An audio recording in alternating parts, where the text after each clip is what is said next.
Le Transnational Red Sea Center, une initiative suisse conjuguant science et diplomatie en faveur de l'étude de la préservation des coraux de la mer Rouge, refuge corallien le plus promoteur au monde, vient d'achever le 28 septembre dernier une mission scientifique de 12 jours dans le golfe de Tadjoura en collaboration avec ses partenaires djiboutiens et soudanais.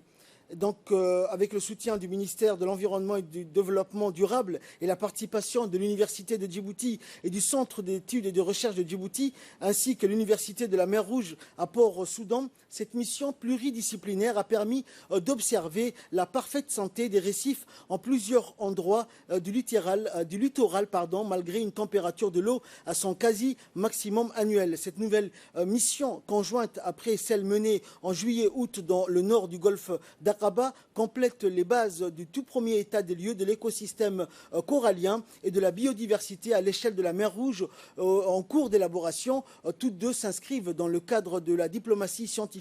promue par la TRSC avec le soutien officiel de la Confédération helvétique. La mission vise en outre à sensibiliser la communauté scientifique régionale à la spécificité des coraux de mer Rouge et aux enjeux de préservation qui en découlent, en l'associant pleinement à une initiative de long terme dans le but et aussi de susciter des vocations ou de renforcer des compétences dans le domaine des sciences matines. Tous les résultats de la mission seront mis à disposition des autorités et des partenaires académiques de Djibouti dans un esprit de partage des connaissances ainsi accumulées.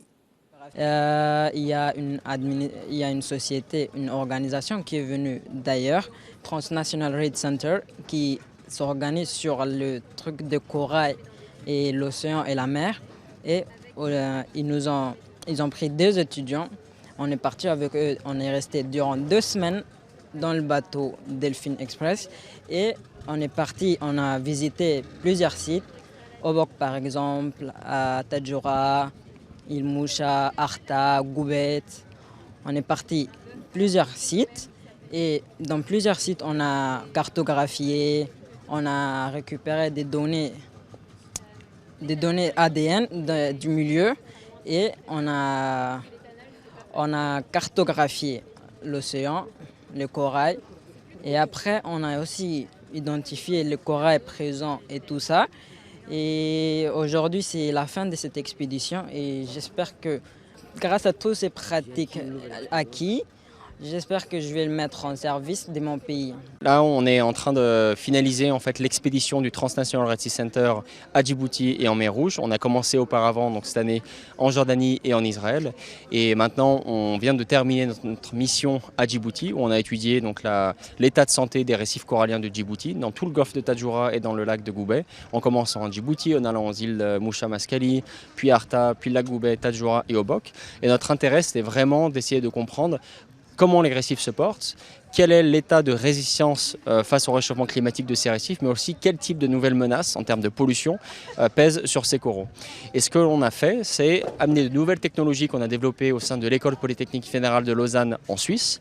et essayer de former et de partager ces méthodes avec les communautés scientifiques locales de Djibouti, notamment l'Université de Djibouti, mais aussi les membres du CERD et nos collaborateurs donc, au sein du gouvernement et du ministère de l'Environnement. On a donc fait 2 semaines de missions scientifiques en collaboration avec ces différents partenaires, avec des collègues qui viennent du Soudan, l'Université donc, de Port-Soudan, avec nous. Et au sein de ces 2 semaines, on a constaté donc, un état de santé excellent des récifs du golfe de Tadjoura de Djibouti. Et donc, on va procéder ensuite à l'étape d'étude et d'analyse des échantillons ultérieurement. Cette mission, qui a duré du 16 au 28 septembre, a impliqué des enseignants-chercheurs et des étudiants de l'Université de Djibouti. C'est une première mission qui fait partie d'une série d'expéditions scientifiques qui ont pour objectif de comprendre le fonctionnement des récifs coralliens de la mer Rouge et de Djibouti, parce qu'une des particularités de ces récifs coralliens, c'est de résister au réchauffement climatique, leur blanchissement est ralenti ou bien il est quasiment inexistant. Donc il s'agit de comprendre comment fonctionnent ces récifs coralliens qui jouent vraiment un rôle très important et la participation des partenaires djiboutiens, que ce soit le ministère de l'Environnement et du Développement durable, le Centre d'études et de recherche de Djibouti et l'Université de Djibouti avec ses enseignants-chercheurs et surtout ses étudiants, parce qu'il est important de sensibiliser les étudiants qui constituent l'avenir de notre pays pays et notre richesse, de les sensibiliser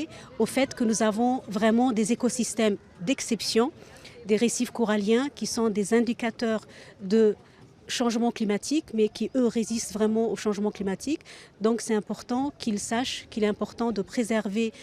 ces récifs coralliens